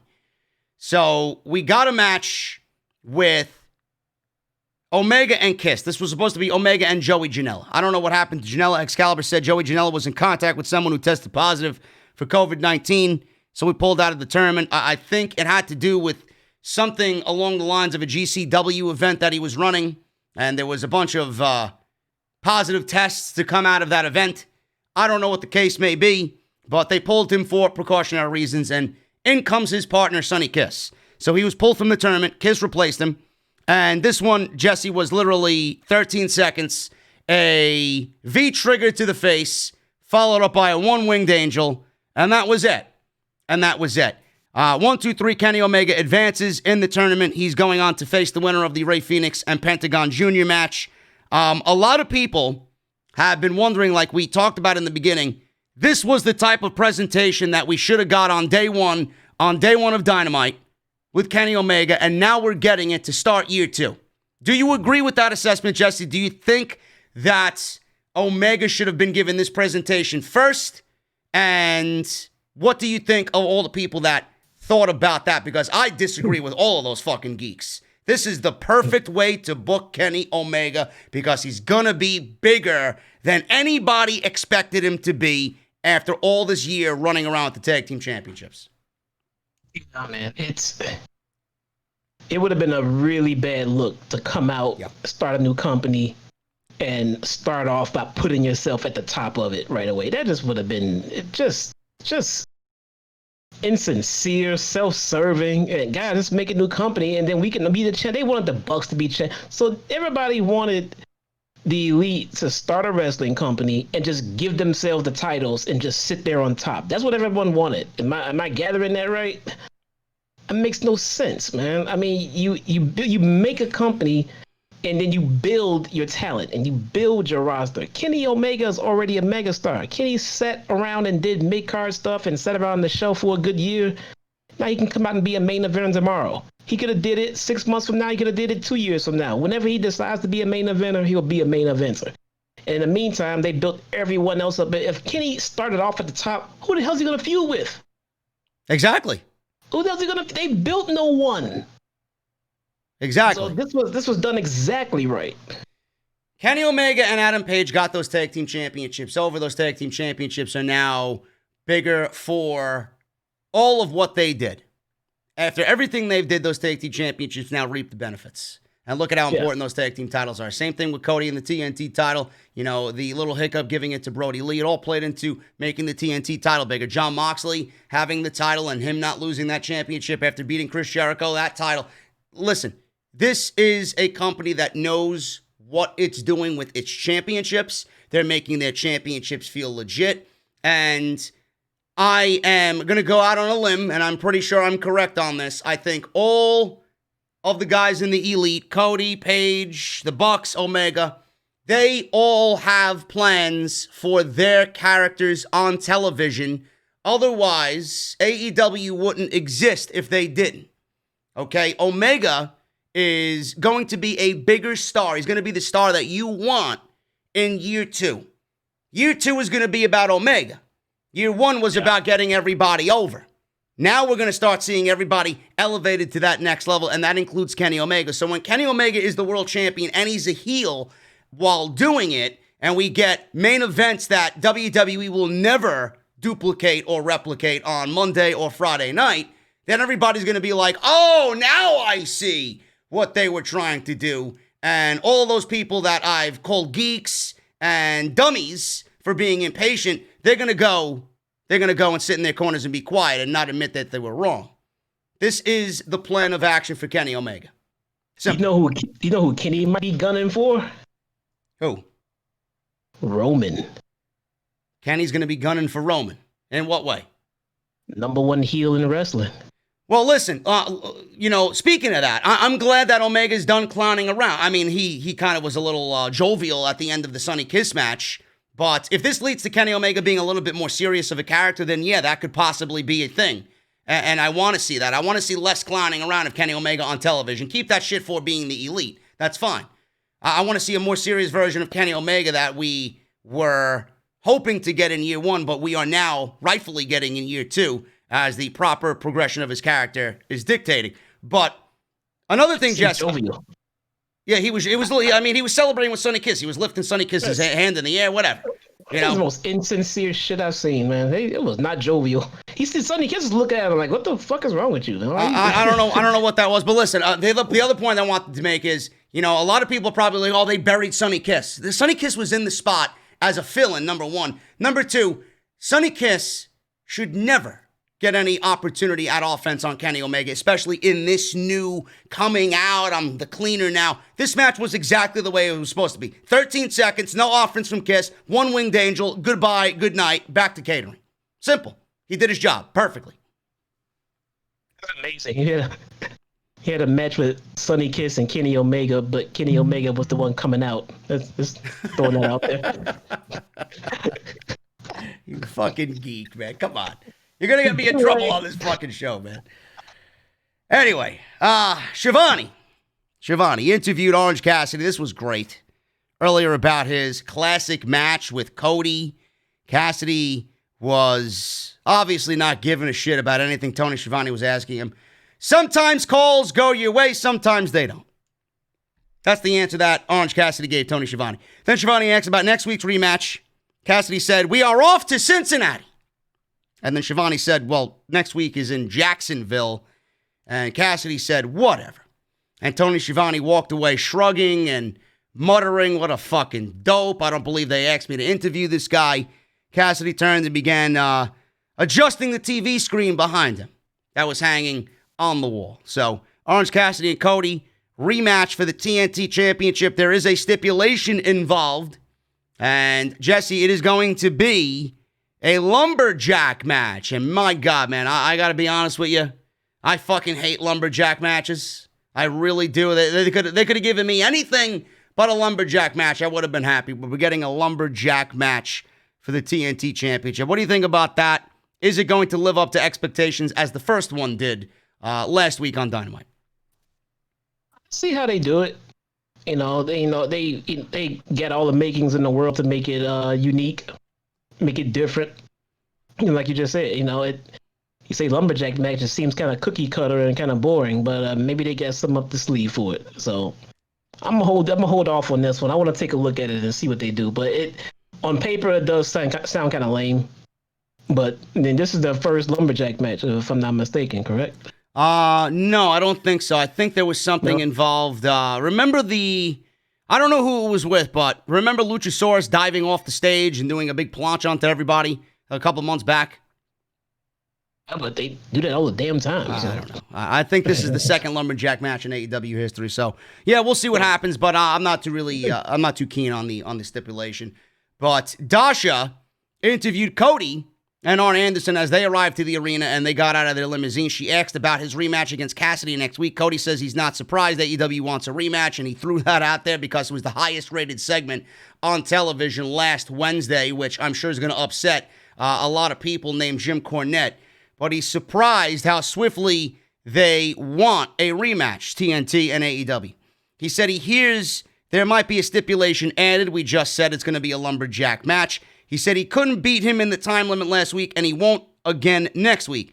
Dasha then asked about him gaining 14 pounds. Cody said it was time to shift into the heavyweight territory. There are people out there that are already saying that Cody's booking himself like Triple H did in WWE, which I do not agree with at all. I don't know where you fucking people are getting that comparison. Please, bro, tell these people off and tell them that is not the case. Please. No, man, that is. Jeez, man. The thing I love is that the company has been in business for 1 year. Triple H booked himself into oblivion for about 3 or 4 fucking years, man. Straight, nonstop. I mean, he just called his own. I mean, look, they've been in business for 1 year. How are you already comparing him to Triple H in that regard? Come on, man. He's put people over and everything else. That's not right. That's not right. Cody is doing what an executive vice president should be doing. Cody is, to me, I say it all the time, one of the biggest aspects of why AEW is so great with the vision that they have. He brings that old school mentality. I don't want to come off as a Cody Rhodes fucking shill here, but he's the best storyteller in all of pro wrestling to me. You know, sometimes he goes over the top with things, but that's just the mentality. As you go big or go home. He's made that TNT Championship a fucking staple when everybody said the belt was god-awful and ugly and this and that. It looks like the Universal title. He's made that title one of the more prestigious titles in all pro wrestling. So I don't know why people are saying that he's booking himself like Triple H. He's working with young talent and getting them to the next level. I don't understand where the comparisons are coming from. No. I mean, you got Orange Cassidy, you got Ricky Starks, you got Darby Allin. I don't know what the fuck you want from him. Yeah, Cody has not buried anyone. There's legit gifts of Triple H with a shovel just burying talent along the way. I mean, it's not the same thing. No, not at all. He said that he's shifting into the heavyweight territory. He said it's a light heavyweight company, which he admitted, and that was what it looked like early on. But it was time to become AEW's giant killer. He said he has off tonight, and he's excited to be executive vice president and watch the tournament unfold. So there was Cody Rhodes getting ready for the match next week with Orange Cassidy. They went backstage to an Eddie Kingston interview or promo, who he said, and actually he was talking about Jon Moxley. I think Jon Moxley had a promo here that I completely forgot. There was a pre-taped promo with Moxley. I guess I'll go over this now, being that they are in the main event of Full Gear. He rebutted Eddie Kingston. He said when Kingston signed an AEW contract, no one was happier than he was because of the friendship that they've had. He said he knows how hard he worked for 18 years. He said he had integrity and thought he'd never change. But now I don't know this guy, this bitter, miserable, whiny guy who thinks the world owes him something. Thinks I owe him something. I'm not going to apologize for my success, buying my mother a house, spending thousands of days on the road, running my body into the ground so I could give my family a better life than I ever had. I'm not going to apologize for that, says Jon Moxley. He said no matter what problems Eddie created for himself, he always was proud to have his back. He says he's embarrassed for him. He said he claims he didn't tap, but that's because he was too busy blowing snot bubbles. He vowed to beat him down until he gets his friend back or he ends him. He said when things don't go his way, he'll have nobody to blame but himself. Moxley, when he's zeroed in on a promo like that and it's serious, he's excellent at what he does. And then Eddie Kingston had a promo here, and he was responding to Mox. He was laughing, and he said, unlike you, I don't forget my people. He said his guys are going to wrestle each other and prove they are the best luchadors to ever do it.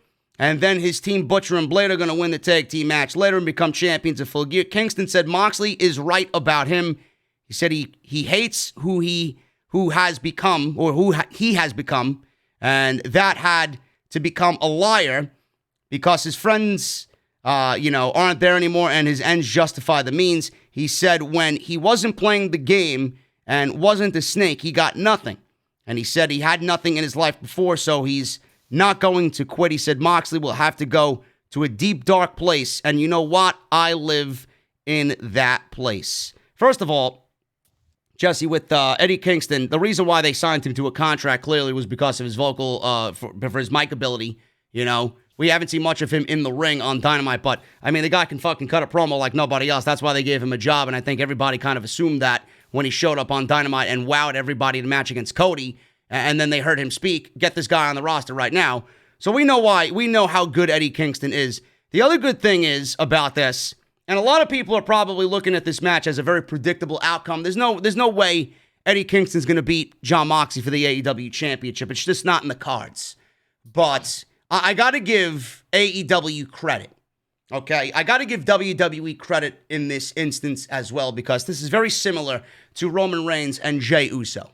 All right, nobody believes Jey Uso is going to win the Universal Championship, but what WWE is doing right now, let me rephrase it. What Roman and Paul Heyman are doing is creating compelling television to you and me and everybody else watching, and they're creating this type of television in a predictable environment. Jon Moxley and Eddie Kingston are doing the same thing. They're creating compelling television with their words, with the one match that they had, with the stipulation now being an I Quit match. And they're creating compelling television in a very predictable environment. That is very difficult to do in pro wrestling when people's attention spans are so little. and they want they want what they want right now. Yeah. Fans don't really enjoy the story unfolding. They want the outcome. They want to move on to the next thing. But what we're getting is two predictable matches on both ends of the spectrum here, and they're pulling it off brilliantly. And that's incredible. That's an incredible testament to Paul Heyman Roman, and that's an incredible testament to Tony Khan and Jon Moxley and Eddie Kingston. Yeah. I mean, it's how incredible is that when you're watching a match where you already got it set in your mind and everybody else's mind who the winner's going to be. Yeah, and you don't even give a shit. Yeah, I still want to see how it unfolds because it sounds good. I mean, I'm sold. Eddie Kingston, man, this guy has quickly become, I think I said a couple of weeks ago, he's in my top 5. I'm having a hard time not putting him at number 1 best promo in all of wrestling right now at this instant moment. The guy is just so good with a microphone. So good. If you watch him, I watched this guy on BTE cut promos on inanimate objects, and they were fucking great. They were great, man. This guy is so good. Man, I tell you what, man. When I wake up, and a lot of people think it's easy to be a content creator. I swear to God, man, if I had Eddie Kingston on a day where I felt unmotivated and I didn't want to do shit, I wanted to sit in my fucking pajamas and just lay on the couch all day, man, I wish I had Eddie Kingston knock on my fucking door and cut a promo on me. Motherfucker, get your ass up and get to fucking work, man. Go make your money. You got people to fucking please out here. Yeah, I want to make, if I could, I'd make Eddie Kingston my new Google Assistant voice. That'd be awesome, man. Hey, Eddie, what time is it? Look at the fucking clock. I'm like, okay, sorry. But it really is amazing how we have both of these feuds, and it's predictable, and you're invested. That's just great storytelling. That's something that we don't really, as fans, admire and really latch onto and don't take to be important. That's a big fucking deal. A lot of people are questioning themselves, and I know there's people out there, who the fuck's going to buy this Full Gear show at $50 to watch a main event of Eddie Kingston and Jon Moxley? You know who is? The two guys on this show right here. Why? Because the story is there. They made you care by their words. Never mind the fucking match. You don't think it's a main event match. They're making it compelling. Yeah. Anything this guy touches is amazing. Sometimes I'm in and out of the room getting snacks or something like that when the show was on, and if I see Eddie Kingston's on TV with a microphone, I legit run back to the TV to sit and see what this guy has to say, because he's just so good with a microphone in his hand, dude. Yeah, he's great, and I'm very much looking forward to seeing what they produce at Full Gear for the AEW title. It's going to be brutal. It's going to be brutal. I Quit match between Moxley and Eddie Kingston. Speaking of brutal, we got Rey Fenix and Pentagon Jr. in the first round of this Eliminator World Title Tournament. And my God, did these two beat the shit out of each other. They got 15 minutes to do what they had to do. And it could have gone longer, and I would have sat there and watched the entire fucking thing for even longer. I think everybody would have. But yeah, I would have. There was a lot that happened. There was a lot of commercial breaks in this thing. There was a big chunk of whatever was going on there in the commercial break, picture-in-picture, whatever the fuck they do on Dynamite. There was a scary moment in this thing where Phoenix landed awkwardly on the mat after a top rope Rana. Aubrey Edwards went over to check on him, and she was doing so every few seconds. I think, Jesse, you mentioned that to me via text. Yeah. For the next couple of minutes, at least, she did a great job. She always does a great job. But she checked on him. You actually thought that he might have ended up with a concussion in this match. Yeah, he looked pretty messed up, man. It looked like between Aubrey and Pentagon, they were trying to get this guy just reorientated and back into the groove. Because if you go back and look at it, after every little spot, you see Aubrey talk to Phoenix, and then Aubrey talk to Pentagon. Pentagon talk to Phoenix. I know we see it, a lot in every match, but after that spot, it was clear and present that he was not all there. And I thought they were going to call it early for a second there, but he came around and he got back into it. They went up top right away, but then they made sure it was a spot where he wasn't landing on his head. They gave him time to recover, get his bearings back, and then he was fine. But I think he might have hit a small concussion in this match myself, though. Yeah, he did look a little glassy-eyed. Yeah, yes, guys, there was one commercial break in between this thing, but the picture-in-picture, man, you know, when you have a TV match that goes 14 minutes like this one did, and you got a 5-minute commercial break, you know, it's very different than watching a match with no commercial breaks. Even the picture-in-picture match, you don't get the full grasp of what's going on because you're not hearing the ambiance of the overall show. You know, I would rather not watch the fucking picture-in-picture because it's the same fucking thing. They only do it to keep people's interest on the show because they think a visual aspect is important to the people. Yeah, I missed the fucking the chop spot where Pentagon went to go chop him by the pole and Phoenix ducked and he chopped the pole. I missed that during the picture-in-picture, and they replayed it during the match, and I was like, that looked disgusting. Like he could have broke his hand on that. Yeah, pole. it's totally not the same. You miss a lot when it's in picture-in-picture. That's why I said a good chunk of this happened in the picture-in-picture. We got 5 minutes of commercial, and then we got 7 minutes of fucking match. You know, so it's not really 14 minutes. It's 7 minutes for us. And for you guys on Fight TV, you guys get no commercial breaks. So you guys got lucky here. But Phoenix did look glassy-eyed. So Aubrey checked on him. Like Jesse said, checking on Phoenix every minute or so, talking to Pentagon. She even went over to the doctors at ringside, asking what was going on. So Excalibur said Pentagon is more concerned for Phoenix as a brother right now because, you know, he looked a little out of it. So Phoenix then popped. You know, that was legit. Phoenix then popped up, caught Penta with a super kick, and everything seemed to be back to normal. But then he tried a top rope spot where normally Pentagon up on top, and you got Rey Fenix doing some silly moves up top. He's so flawless and fluid in everything that he does. You can tell that he was kind of off because he was slipping, and he was not really as tight as he usually is. So you knew something was going on there. But Phoenix popped up, caught Penta with a super kick, and Phoenix gave Penta a top rope Spanish fly, which looked fucking great, even if he was injured. That was for a near fall.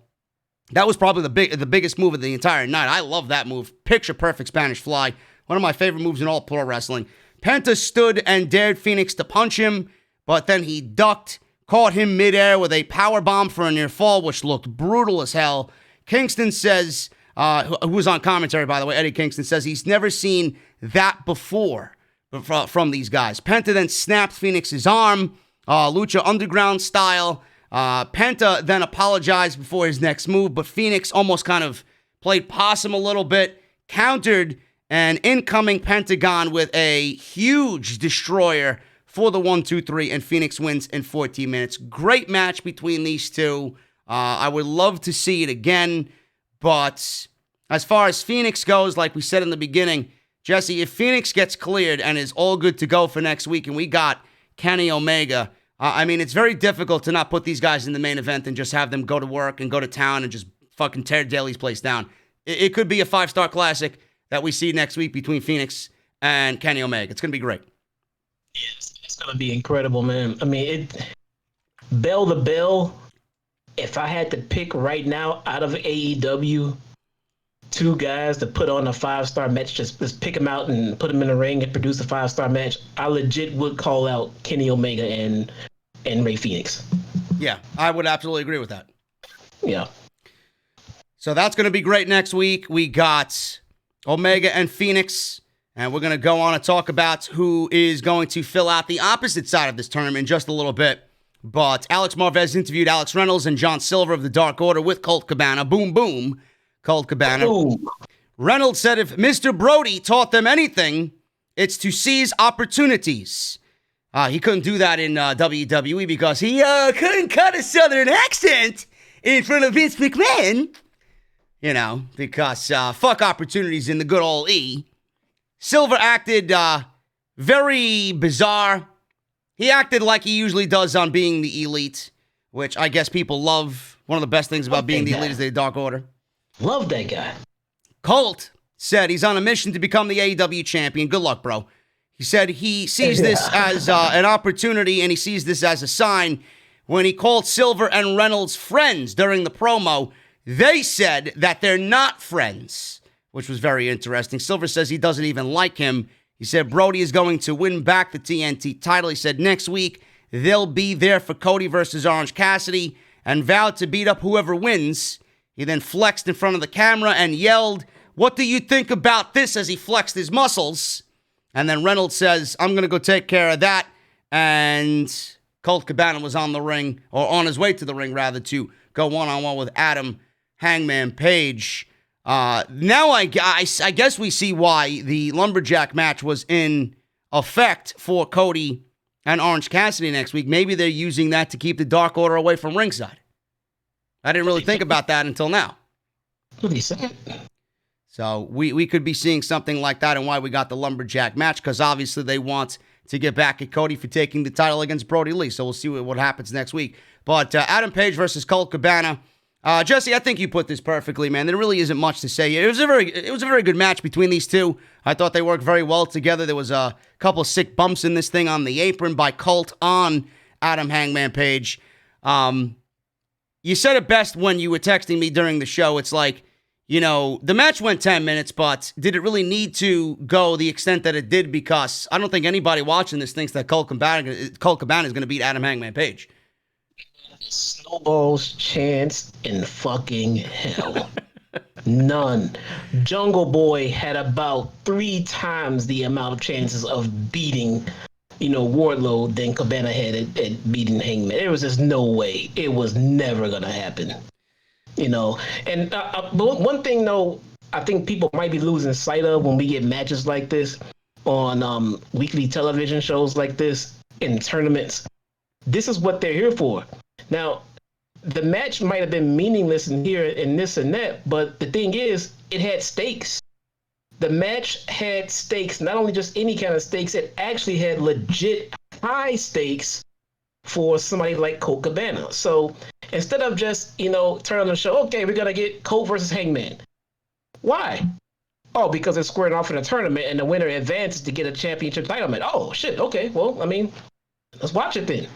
The tournament gets each and every last single match that goes on, no matter how ridiculous the matchup is, at least they have a reason to be fighting. So that's the beautiful part about a tournament. Yeah.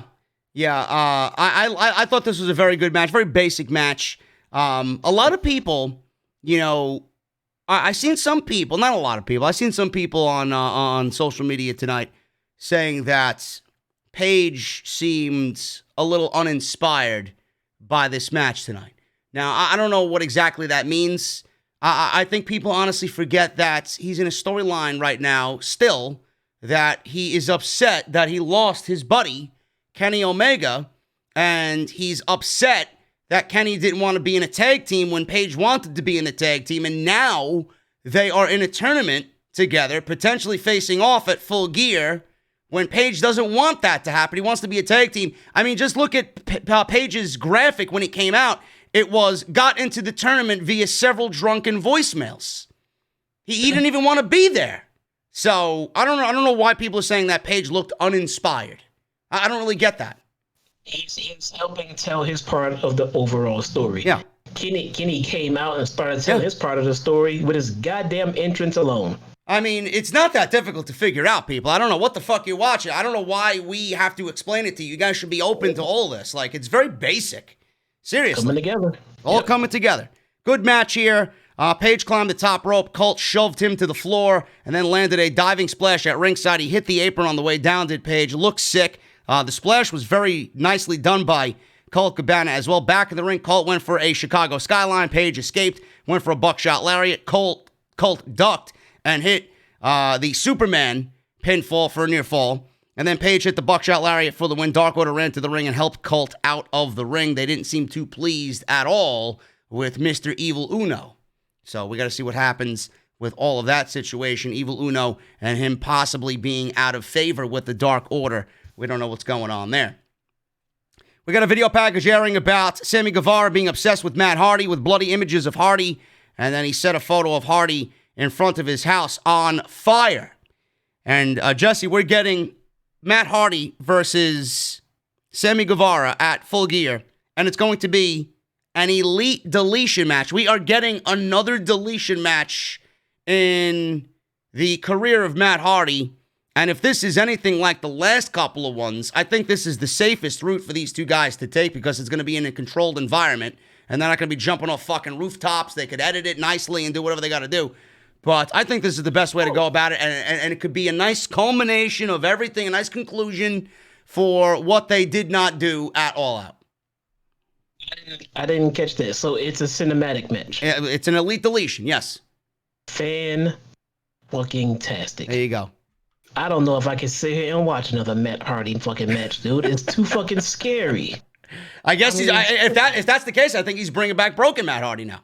Seriously, man. If it's a cinematic match, great. They can put mats down and edit and chop, and there's no major bumps to take. Awesome. Good.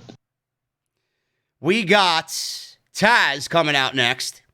He stood next to Ricky Starks and Brian Cage on stage. He asked why Will Hobbs hasn't responded to their offer. He was asking Hobbs if he's too good for Team Taz. Taz said he's seen Tony Khan in the hallway. Tony Khan asked him for a couple of minutes, and Tony Khan told him that had Ricky Starks beat Darby Allin a few weeks ago, then he would be in line for a TNT title at Full Gear, the one that Darby is getting. And Taz says, oh, really? No shit. I didn't realize that, boss. Thank you. So Taz said Starks had won 9 of his last 10 matches and fell victim to a stupid finish, a fugazi finish, he said, against Darby Allin. He asked, what does Cage get?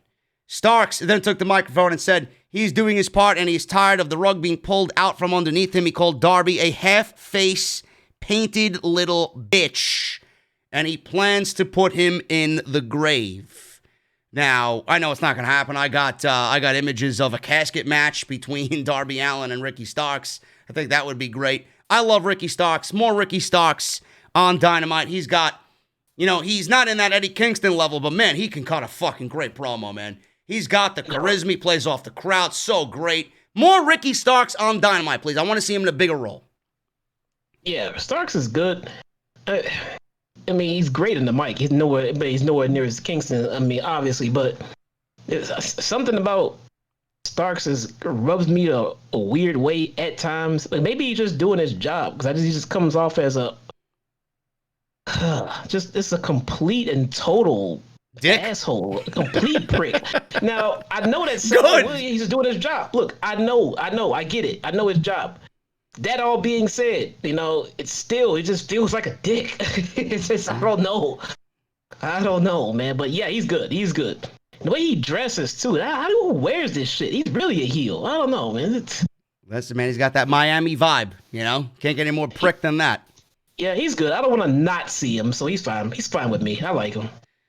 Jericho and MJF. There really isn't much to go over here. You guys got to go and watch it for yourself. A lot to go over here.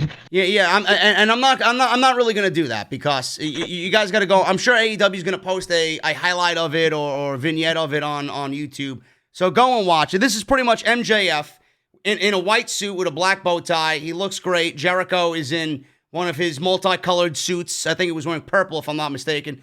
And they're both sitting at the dinner table in this unknown restaurant. I'm assuming it's in Daly's Place, somewhere in the luxury boxes of sorts. But there was a waitress that came over. I think her name was Thelma. They were calling her Velma from the Flintstones, whatever. And they were going back and forth. They ordered a steak, a porterhouse with a baked potato. Oh, yeah, I'm sorry. Jesus. Scooby-Doo, Flintstones, whatever. I'm not a fucking geek who watches cartoons, man. Scooby-fucking-Doo. Reggie? Give me a break. Making me relive the fucking Roman Reigns dog food shit. Anyway. Oh, no, don't bring that. Roman's good now. Yes, I know. I'm sorry, Roman. I'm sorry, Tribal Chief. I'm sorry. We got a porterhouse and a baked potato, and they were ordering it a variety of ways, trying to one-up each other, whether it was medium well, medium, rare. They ordered fucking just right out of the fucking pack from the butcher's throwing on the plate. Titus wasn't happy by all this, man. He got word. He was very upset that they disrespected the steaks so badly on Dynamite tonight. So he might have to have a word with MJF via the DMs. But we just don't want to get shut down by the fucking commission. The Food and Beverage Commission to shut you down for serving raw food. I know. Listen, man. I know. But we got these two going back and forth trying to one-up each other on what they're actually ordering. And then they came to an agreement. What are we doing here? And then they break out into a fucking Broadway musical duet, And they got can dancers behind them. It was campy. It was cheesy. It was fucking entertaining. And the chemistry of both of these guys on TV is just on another level. And next week, we're getting a debate, a town hall meeting with the Inner Circle on if they are going to allow MJF into the Inner Circle. I'm very intrigued by this. I don't know where this is going. I don't know what could be the end result here, and I'm glad I don't know. But I will say this, man. You know, AEW has a knack for doing great segments like this and really making them memorable. And this is not the only time they've done this. They've had debates with Cassidy and Jericho, with Eric Bischoff. They've had promos from Cody, Jake the Snake Roberts coming out. You name it, man. They've had a slew of epic moments on Dynamite just via a promo alone or a vignette. And I will say this. I want Monday Night Raw. I want WWE to succeed, but they're not. But at the end of the week, when we look back at what was the best highlight of AEW, WWE, NXT, whatever, you know, it's I don't want to say it's sad, but we watched two men tonight argue over fucking steaks and baked potatoes and then break into a Broadway duet with can dancers, and the 8 or 9 minutes that this was better than anything Monday Night Raw produced all week, all month. Why? When it's so simple. And better than everything on SmackDown, not involving Roman Reigns. Yes, not involving Roman Reigns or Bayley or Sasha Banks, because I love those two. But I mean, look at what they're doing here. They're doing nothing but entertaining you. They're making you laugh, and it's better than anything WWE produced all month. Why? Why am I watching people having fun on this show, and then I'm fucking puking in the corner because this show sucks so bad on Monday night? It's unreal.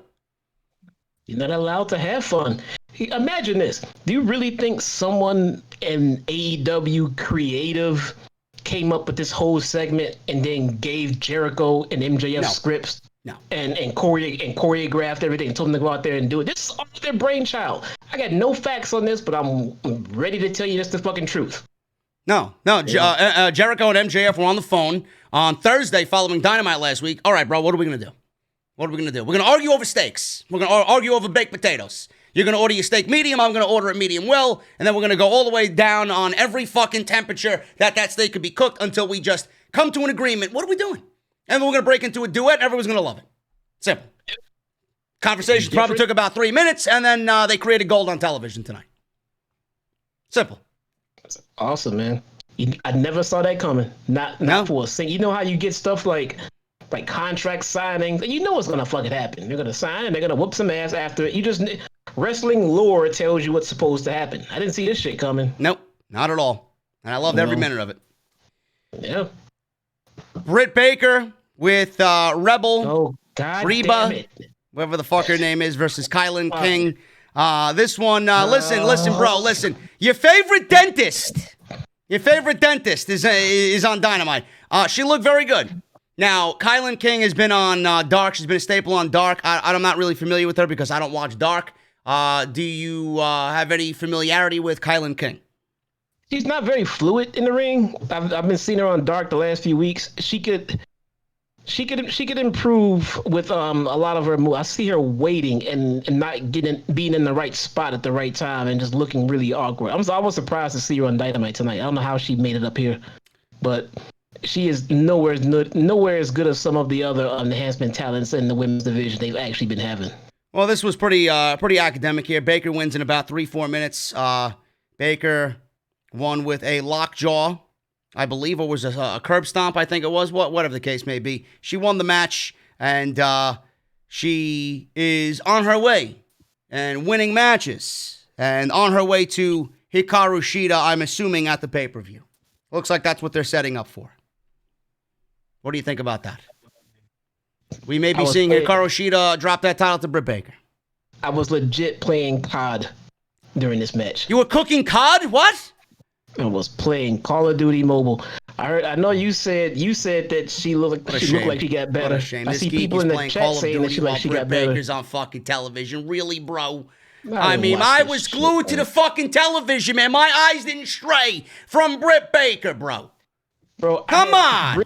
I had Britt Baker in the ring with enhancement talent that I already know is not very good because I watched Bro, Dark. I don't believe where your priorities are, man. We got fucking nightmares happening in WWE with the potential of Eva Marie coming to television, and you're upset with Britt Baker over here. I don't believe you. Eva Marie is money. One in the chat if you want Jesse to be dumped as co-host on this show. Seriously, I don't know if I could take this fucking. I don't know if I could take this this shit anymore. Really, Britt Baker is money, bro. I think you need to pay money. look at all the ones. Look at all the ones in the chat. See, coming from the man himself. Eva gets awesome heat, man.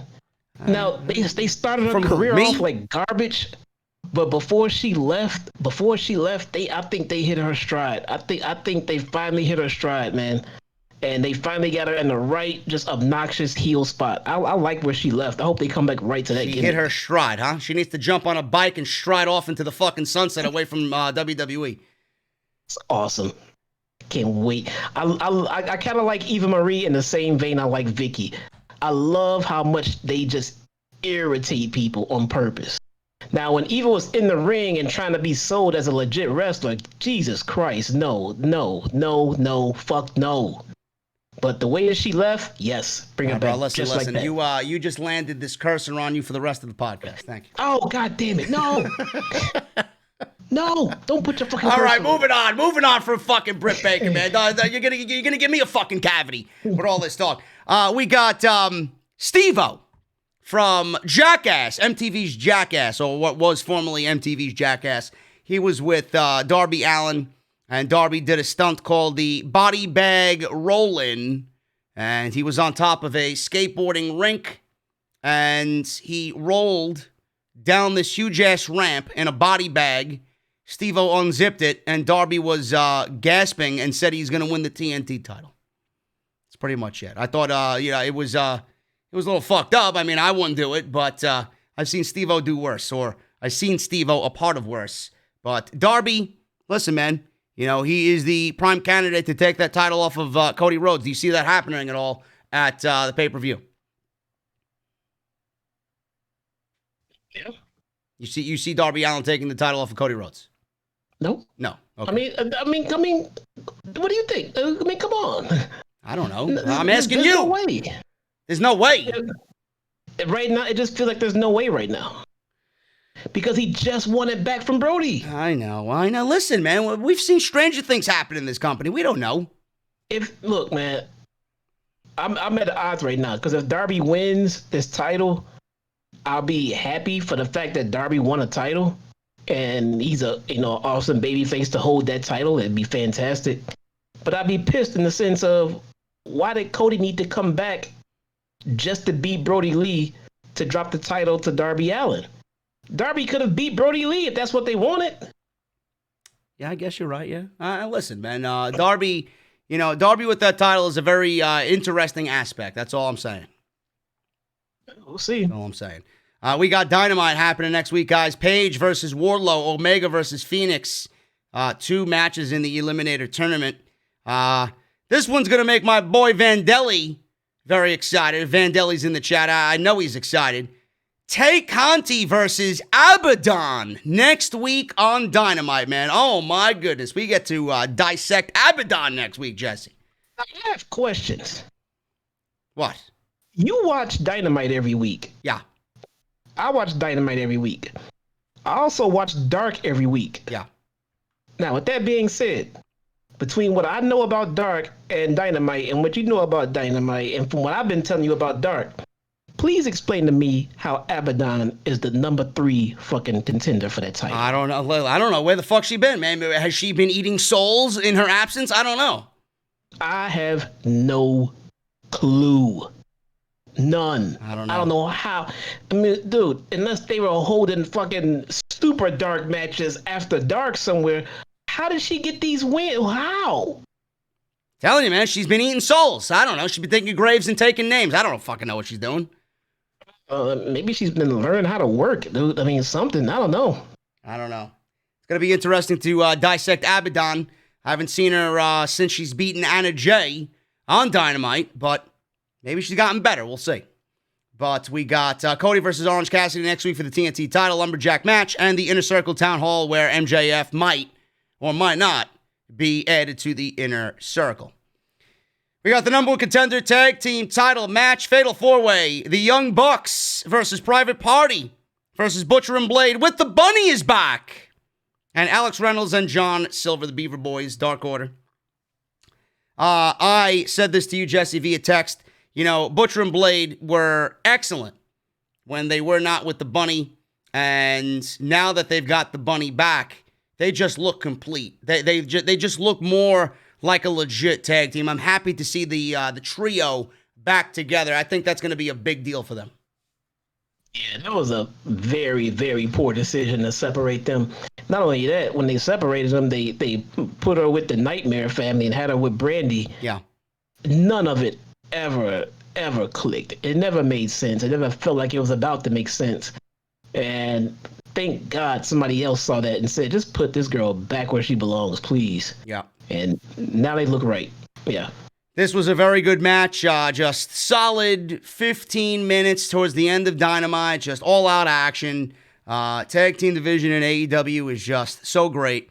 Bucks dominated in the open of this match. Nick and Isaiah Cassidy had a brief exchange in the beginning. Butcher and Blade broke things up. Private Party came in and they did their thing. Quen ran absolutely wild. He took a huge bump off the top rope with a plancha where I don't know who he landed on, but he missed everybody completely. I believe it was one of the Dark Order guys. He landed on his tailbone. It looked fucking terrible. I hope he's all right. We get Silver and Reynolds trying to recruit Butcher and Blade during the match at one point. Bunny jumped on the apron and she was shaking her ass to distract them, and Butcher and Blade remained in the control of the match. Silver and Reynolds then had their opportunity in the spotlight as Silver ran around the entire ringside area delivering strikes. Quen and Cassidy hit silly string on Alex Reynolds. Butcher and Blade hit their finisher on Cassidy. In each instance, the Bucks were forced to jump in and break up the pin. The Bucks and Private Party were in the ring for a closing sequence. Nick teased a Meltzer driver on Cassidy. Quen pulled him off the apron. Cassidy rolled up Matt for what looked to be the finish. And this is I love the fact that the commentary team made a mention of this instance in this match. Cassidy rolled up Matt in the same way that Private Party beat the Young Bucks in the inaugural tag team title tournament in that first match, where the number 8 seed beat the number 1 seed in Private Party beating the Young Bucks. Same thing, but this time Matt reversed it and cradled Isaiah Cassidy for the pin, knowing that I'm not going to get beat the same way that I got beat the last time in the tag team title tournament in October last year. So I love that. So the Young Bucks win this match to the surprise of nobody. FTR was on commentary. They went to the ring after the match and offered Matt and Nick Jackson a beer. Matt and Nick slapped the beers away. Waste of a beer, man. Waste of a beer. A masked man jumped in and attacked the Bucks with a chair, who was clearly fucking Tully Blanchard. Commentary played it off as, who's that guy? Who is this mystery assailant with the steel chair wearing the mask? I'm like, asshole, Excalibur, it's fucking Tully Blanchard. He's got gray hair underneath the fucking mask, you fucking geek. Who is it?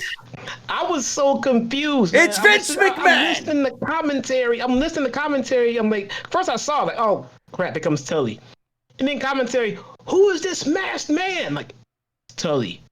We have no idea who this man is. It's fucking Tully Black. And I text you. Am I the only one that can see that's Tully? What the fuck? What is wrong with these people? I don't know. I think everybody in the fucking building but Excalibur knew it was Tully Blanchard. So Tully hit the Young Bucks with the steel chair, and FTR gave the mystery guy, I guess FTR and the mystery guy gave Nick a spike pile driver off the top rope. Then they put Matt's leg in a chair and Pillmanized his chair, quote-unquote, injuring the ankle, breaking the ankle. Shivani said they're going to break his leg. So obviously the guy in the mask revealed himself to be Tully Blanchard. He stood proudly with FTR at the end of the show, and Nick was crawling over to check on Matt, who was in pain as well. FTR stood over the Young Bucks before their match going into Full Gear for those tag team titles. it's something that could play out as far as a finish. We're not going to get one match between these two and it's going to be over. This is going to drag out. So this could be a situation. What if we don't get that match? What happened? What if we don't get that match right now? Oh, we're going to get the match. We're going to get the match. I think it's just going to be long-term booking. It's going to be a match where FTR gets a win, and then, I think it's too soon to take those titles off of FTR, so I don't see the Bucks taking those championships yet. I do think that happens at the next pay-per-view, which would be in February at Revolution. Well, that's the thing. I mean, going into this, everybody here was already assuming the Bucks would lose that match. Now, they set it up for the match to happen, but then they gave themselves this out with this broken leg. I mean, clearly you can't compete with a broken leg. Yeah. You can't compete with a broken leg is not going to heal by Full Gear. And commentary just came out and said multiple times, they're going to break his leg. They're going to break his leg. When you put the Pillmanizer on somebody's leg, it's broken. It's just kayfabe broken. That's it. Yep. So what are they going to do? Have him out there with a knee brace? Or are they going to have to push it back? Remember, they might be trying to prolong this match and make it as big as possible. Maybe they want to save it for the live crowd. What if we don't get this match right now? I don't know. Then who's going to fill in there to wrestle the FTR guys? I don't know. We got time. We'll fill it in. There's 85 million members of the Dark Order and shit. We'll find somebody. And we'll see what happens. Either way, it's very interesting. I love the story, the way it's playing out. And I love the take on the Bucks' character direction in this. FTR's been fantastic in their run in AEW. So, listen, I'm excited. Full Gear is shaping up to be a very good show on paper. It really is. And I'm very excited to see what they have in store on November 7th. And that is the end of our Dynamite review here on the post show. If you guys are going to hang around, we're going to take some super chats and hang out for a bit. Get them on in, man. We got some super chats to go over. If you guys are here and only stay for the review, I thank you, and I want you to hit that thumbs up if you can on your way out. I would greatly appreciate it, and I will see you back live on the channel Friday for the SmackDown post show right here on OTS, and I'll see you guys for the extra that I got going up tomorrow afternoon. Before anybody leaves, I'm getting all the alerts for the tremendous amount of followers that follow me today on Twitter. Thank you all. I see you. Thank you very much. There you go. Why are you not following Jesse on Twitter, man? He's really not on Twitter like I'm on Twitter, but he's there. Because I'm not on that much, they know. But when I get on there, and that's why I hate getting on. When I get on Twitter, man, I'm usually there for a good 2 or 3 hours just laying into shit. Yeah. So follow me on Twitter. All right, guys, hit that thumbs up if you're on your way out. Let's go over these super chats. Papo Jr. with a $20 bomb right out of the gate.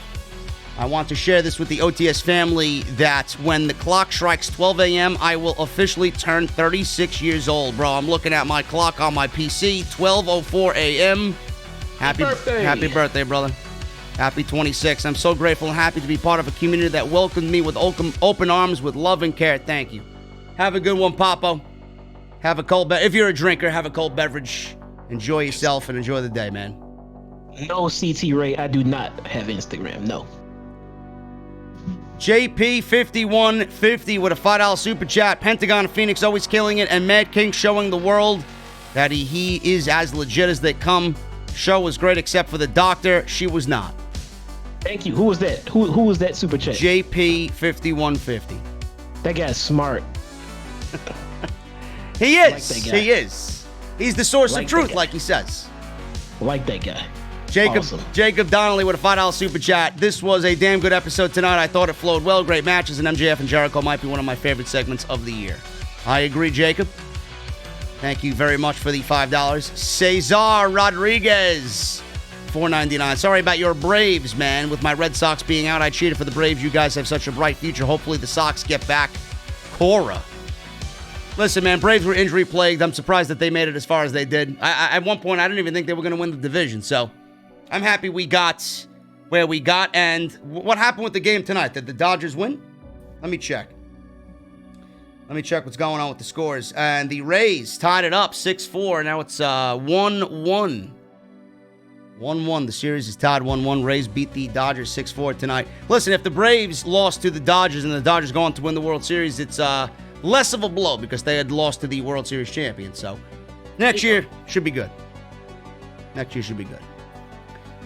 We got one moment with a $5 super chat. Oh my God, the steak dinner. I never knew I needed that. Listen, man, it was good. It was great shit. Great shit. It was awesome. Pedro W with a Canadian $5. Come for the review. Stay for the truth as always. Enjoying a hibiscus and pumpkin farmhouse ale. Listening to the best tandem in the IWC. Thank you, Pedro. That sounds fantastic.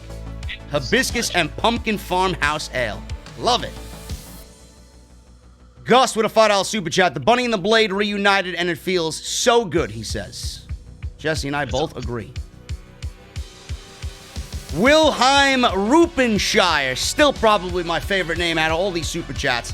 $5 super chat. Before the match, I said, if anyone could get a good match out of Sonny, it is Omega. Not what I expected, but I was sort of correct. You got what you got, and it was the right outcome, brother. Hey, I mean, look, for the few seconds that it was worth, I mean, all kidding aside, Sonny went out there and just bumped the hell out of for Kenny with that knee. I mean, he sold it. Yeah. He fucking sold it. And then the look on his face when he got up and Kenny was trying to help him up. I mean, for the few seconds that he had, you know, Sonny did the job that he was asked to do. You know, he sold that move and he looked confused for his heel turn. He did fine. He did perfectly fine. We got Munchie Time, $9.99. Great show tonight. Omega destroying Kiss was exactly what it needed to be. Phoenix vs. Penta was absolutely fantastic. And Jericho MJF was gold. That musical number needs to be on Spotify. I don't know about all that, bro. No, it was not lyrically good. It was just wrestling good. Yeah. Sebastian Flores. I don't know what this is, but it's a CLP. I guess this is a Chilean donation. $5 in Chilean pesos. Sebastian, thank you, brother. Where's Hoop Media to calculate that? My analyst, Hoop Media. Hoop Media is abandoning us, man. I don't know, man. I need some calculations, Hoop Media. There's no Hoop Media. There's nobody. Jesus We're all alone, man. Oh, my goodness. One moment. Eyes are sleeping. We're done. One moment, $5 super chat. Happy JD is best JD. He is far better after AEW than Raw. And why? Why is AEW greater than WWE? AEW is working with unmitigated joy. So is JD now. I like your reply, bro. I like your response there. I would have to agree. Monday Night Raw gives me fucking agita. Mr. Cake, $5 super chat.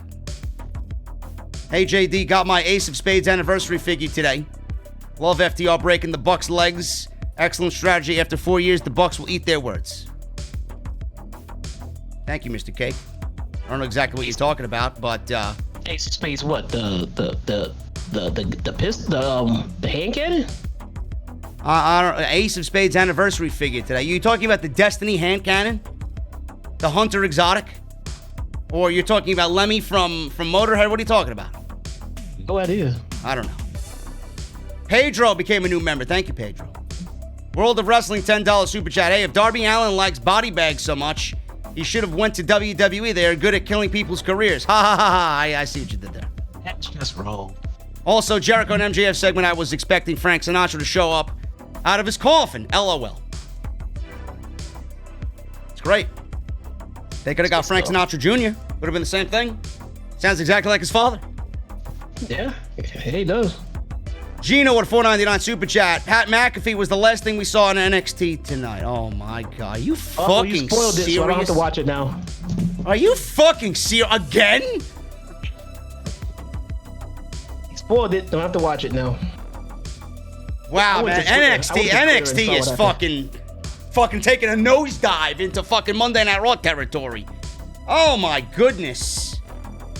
I was on Twitter. I saw we have new tag champs over there. Who was it? Who was it against? It was the Undisputed Era versus Fandango, right? And Breeze. Yeah, Lorcan and Birch. Were they even a part of the match? Look, I know they have the fucking titles. But the match was the Undisputed Era versus Breezango. Well, the winner was. Oh my God! You're gonna make me go out and watch this shit just to fucking shit on it on Saturday when I record the show. I swear, I'm sitting there cruising through Twitter, and I see Lorcan and Birch holding the title. That's just a fucking joke. Now, first off, before I go any further, Lorcan and Birch deserve to be tag team fucking champions in NXT. First and foremost. I just think it's a little bit too little too late for them. They were hot, a year or two ago. White hot. But they were just used to enhance, better tag teams. And now they give them the titles, and it kind of seems like, well, yeah, you got nothing left to do. So... Pat attacked champions. Bobby Fish and Roderick Strong. Are they going back to that again? Oh my God, bro. They are out. It's like they're creatively bankrupt now. Yep. It just seems so weird. I mean, I would have loved to see those guys win the titles when they were actually doing things to deserve it. But now it's like, okay, we don't have anything better, and we're trying to push, these guys another direction. So here, hold these for a minute. Wow. It sucks. Unbelievable. Francis Loop, $10 super chat. Saw a promo with Eddie Kingston. The bunny is back with the family.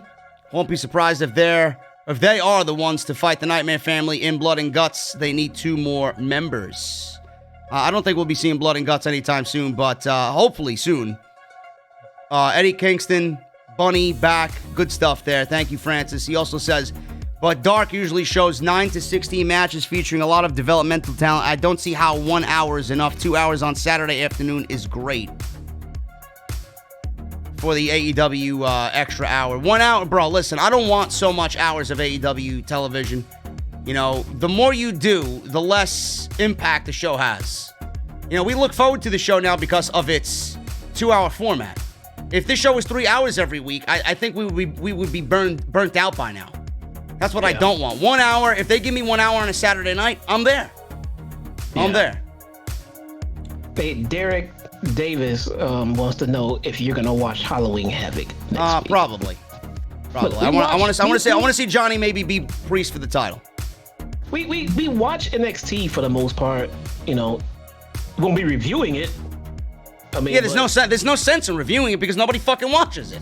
Yeah, we're not reviewing it. I mean, we'll keep tabs on it. We'll watch. We have almost 1,300 people in the chat. We got 1,300 people in the chat on a Wednesday night doing Dynamite. If I do this tomorrow for NXT, I barely get 500. What's the point? Wow. What's the point? I tell you why I want to watch Halloween Havoc. I want to see what they do with Shotzi Blackheart in this show, where she's hosting and everything. I want to see how they treat her. Because I think they got a rising star right there, and hopefully they figured that out by now. Well, listen, Io is going up against Candice for the title again, and Shotzi's going to be spinning the wheel. I think that match has spin the wheel implications. There is there's a thing on the wheel called Shotzi's Choice, or something along the lines of Shotzi gets to pick whatever the fuck she wants to do for that match. She may make it a triple threat match. She may interject herself in the match and win the title. Maybe. But on that note, did they ever explain to us why the fuck they just woke up one day and said Shotzi's hosting a fucking show like this out of the blue? I'm not sure. Why? I don't know. Why? I mean, she's not the women's champion. Why? Just because of her gimmick? That seemed kind of lazy. It's NXT. I'm not surprised. They're getting lazier by the week. Darnell... He says in the chat, if you search up your name, JD, on YouTube, there's a lot of virgin smarks talking about how you suck. I'm giving people talking about me. So what you mean to tell me is that I'm filling people with entertainment during their shitty days, right? I'm their hobby, folks. That's exactly what that is. Thank you, Francis, for the donations. Helen Zenker with a $5 super chat. She says, JD versus the chair in a dog collar match. LOL, we love you from Dr. Doom and Harley. I appreciate that, Helen. Thank you so much. If I was in a dog collar match with the chair would probably win. Francis Loop with another $5 super chat. Love the new on Dark this week. Great job, guys. And we also see the females on Dark, which can only help their women's division in the long run. East Waters, $10 super chat. Tully definitely took some blue chew for that spike pile driver. Oh, yeah, he moves good for his age, man. He moves good for his age. Speaking of Tully, his daughter is a free agent, we all know. Daga got his release from Impact. I wanted to bring this to your attention, Jesse. I'm not sure if you realize this. Wherever Tessa goes, somebody may be getting a 2-for-1. Why's that? Because Daga is the husband of Tessa. Oh, that's right, that guy. Yeah. I wonder if that's a coincidence too, you know? Somebody, I don't know, man. That'd be kind of messed up. You go wherever your wife goes and she's carrying that much heat as far as baggage. What happens if she gets 86 early? Everybody's turning looking at you like you're next. I don't know. Somebody in the chat just said Johnny Gargano versus Damian Priest is a casket match. Interesting. Is it now? That's pretty interesting. We'll see. Magician Sapphire, $10 super chat. Love that steak dinner, bro. Steak dinners are awesome. I can't wait to go back to Bobby Flay in Atlantic City, man, at the Borgata. Damn good fucking steak over there. Quintendo, $2 super chat. Excellent review, JD and Jesse. AEW was awesome, bros. And we got Cesar Enrique with a $2.99 super chat. This one's gonna hit hard, man. I love it. Miss Mauro Ronaldo, man, he says. I miss Mauro too, bro. I miss Mauro too. Guys, that is it for us. We are getting out of here. Jesse, any parting words before we get the hell on out of here? Nah, I think we're good, man. I think we hit it all. Jesse loves Britt Baker, and he is fibbing about the Eva Marie comment. I'm telling you, man. All right, put it like this. I don't not enjoy Eva Marie like I used to. You know, I mean, she was just as bad as everybody says she is, but I really appreciated the end of her run. I thought it was a better suit for her, and I like how it triggered so many fucking people. I love the heat she got for it, and we didn't have to watch her wrestle. For that, I loved it. Unbelievable. We got one. Michael Reed, last one. What's up, JD and Jesse? I appreciate you guys always giving us the best review. I'm assuming that Pat McAfee paid Ridge Holland to take out Adam Cole. Since Holland is now injured, they revealed him now. I don't give a fuck, man. Who gives a shit? That's who you're going to reveal. Pat McAfee is the fucking one who's coming after Cole again? That's why they brought him back, man, because Ridge Holland went down. Jesus Christ. They have nowhere to go. They have nowhere to go, man. I'll tell you guys where to go, man. Twitter, at JD from NY206. Follow me on Twitter and Instagram. Hit that subscribe button down below. Turn on that bell for notifications. Off the Script Extra going live tomorrow. Make sure you guys tune in. Some really good, entertaining, comedic stuff there. We talk about The Undertaker and Hell in a Cell, WWE and their COVID hotspot nonsense. Teabag makes an appearance on the show. Dude, you see it's happening already? We went through this god-awful fucking year of WWE and the creative, and now we're getting into, you know, Survivor Series and the Rumble, and then here come the retired guys out of the fucking woodwork again, dude. Here they come.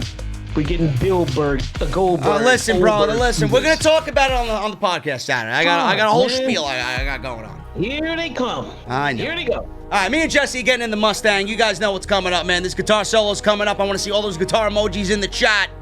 We're gonna take our cold beverages right off into the sunset. I'll see you guys on Friday for SmackDown and the post show right here on Off the Script. Raise the volume. It's time to go, man. See you guys later.